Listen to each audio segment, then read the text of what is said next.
You want me to kneel down? I don't know. Look I think you're okay right there. So, okay, I'm ready whenever you are. All right, Toby.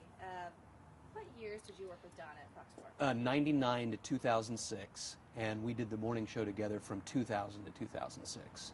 So we hung out a lot, both at work and away from work. And you became friends with Don? We did. In fact, I would say that Don and I probably did more together than I did with anybody else at the station. You know, he finally had a family after I left. I had a family the whole time. But we did a fair amount of things away from work. We worked on each other's lawns. I have siding on my house partially because of Don Harmon, so we did projects like that together. And he was a great guy. And the thing that I loved the most about him was that he was genuine. I mean, there wasn't anything about him on the air that he wasn't like off the air. It was a genuine humor. It was a genuine care for friends. It was a genuine care for wanting to give people a smile and the weather at the same time. Certainly an immeasurable loss for Kansas City. Don had his hands in a lot of areas, and a lot of folks loved him. Yeah, and that's the hard thing, I think, about this situation is it's hard enough to lose somebody that you care about, that you would see every day in your personal life. But then magnify that times the number of people that would actually watch him on TV. You literally have hundreds of thousands of people all over the Kansas City area in the Midwest who feel like they've lost a family member because they may have seen him more than they did their own family members every morning. And that's what's really difficult about this. It's obviously terrible for his family. The Fox 4 family is hurting. The whole television community is hurting. But the viewers, I think, are probably going to have as tough a time as anybody because when you invite somebody into your home every day, it's not easy to get over that. What was it like to work with him? A blast, hilarious. He, again, was genuine. He was funny without pushing it. He didn't try necessarily to be funny. He just naturally was.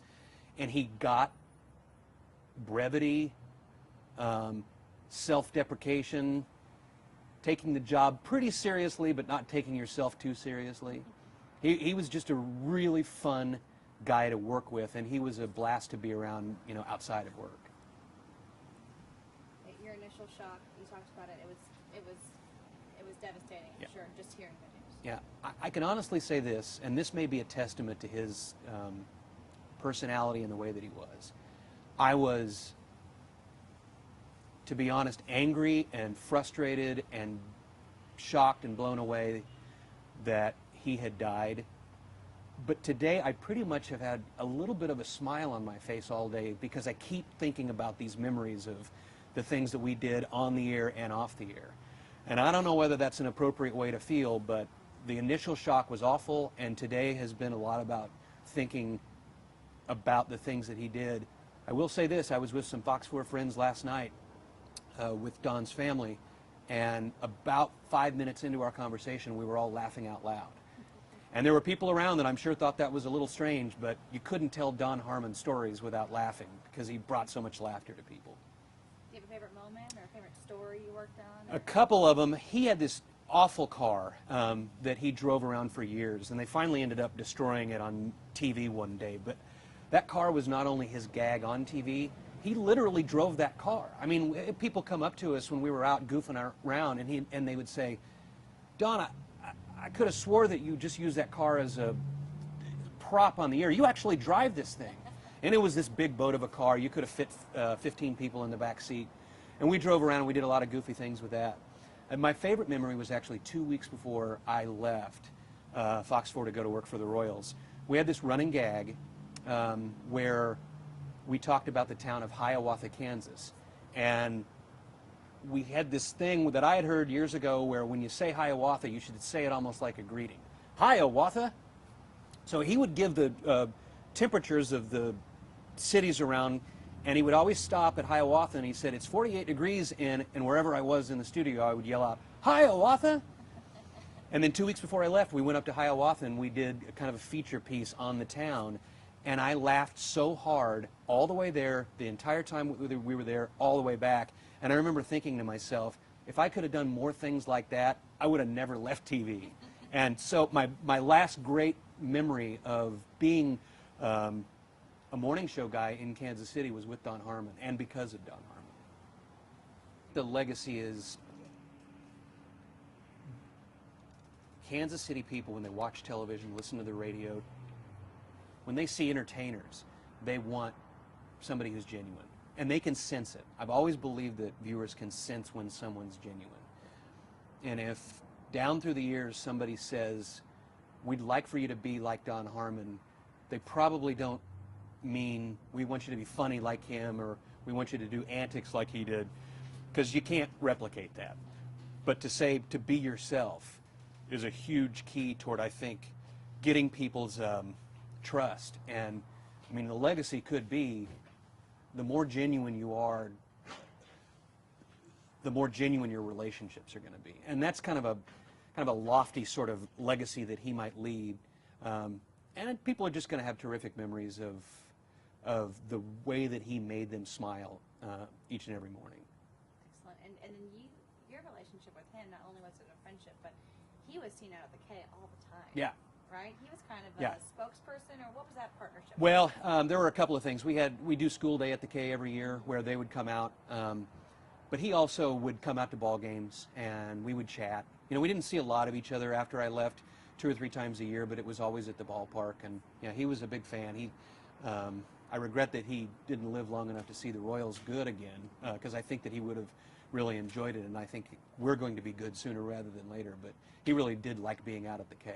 And I do have one memory of that when we went to a ball game and we got these terrific seats. We were like 4 rows behind the Royals dugout, and it was starting to pour. And Don walked in without an umbrella, holding a newspaper over his head, and just got ribbed by everybody around because he didn't call for rain that day. So he went out and took his medicine. He could have stayed up in the concourse, but that was a pretty funny moment. All right, what kind of background? He's married, Yeah. and they have one child. Well, It's a daughter. a daughter. And how old is she? I think almost 3. I'm not Almost 100% 3. sure. Okay. And it sounds like at least his dad has survived him. Yes. Okay, but not a mom. No, I think she died in the last couple of years. Last Yeah. Okay. I guess, you know, you've been in news. We see a lot of gory things, sad things. News business, it's got to keep going on. Yeah. You don't have any doubt that the rest of the Fox board, I mean, they'll carry on and things will move on, Yeah. right? That's right. Whether that's fair or not, you can't pause too long for the news. I mean, it just keeps going, and you've got to, quote unquote, feed the beast.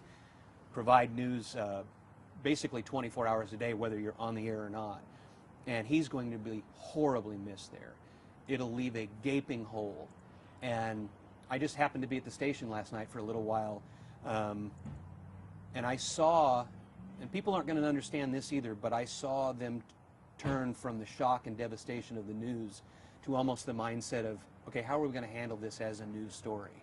And it wasn't about not stopping long enough to mourn someone. It was, well, we also still have to keep going, and we've got a job to do. And there'll be time when people can mourn again in the next couple of days. And certainly it's strange when a news station becomes a news story. Yeah, and most, if not all, news people I know, that's the last thing they want, is to be a part of the news. But occasionally it happens, and you've got to somehow muster up the energy and the professionalism to carry through, you know, however you feel. Well, am I missing anything? Sorry, guys. You wanna- You're fine, go ahead.